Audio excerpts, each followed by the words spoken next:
Les vélos électriques se vendent mieux que les voitures électriques aux États-Unis. Sérieusement, quoi.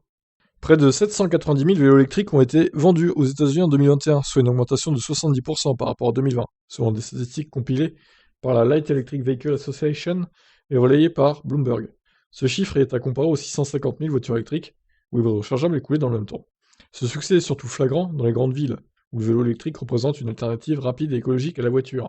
Un vélo électrique permet en effet de circuler aussi vite, sinon plus, que les scooters et les voitures en centre-ville. Il est beaucoup plus simple à manier dans les embouteillages et peut facilement se faufiler là où d'autres véhicules motorisés auront du mal à passer.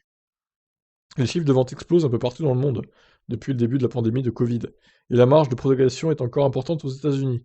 L'association Leva estime en effet les ventes de vélos électriques à plus de 3 millions d'unités en Europe et à plus de 35 millions en Asie.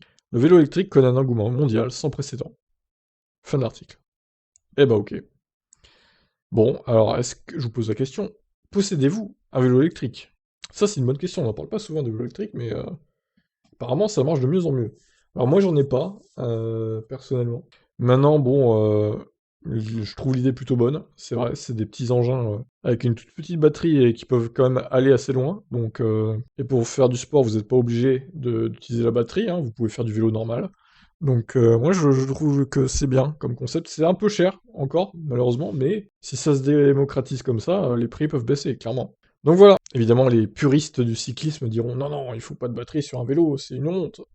Après voilà, hein, c'est l'avenir qui veut ça, hein. Je vous laisse réagir, ciao!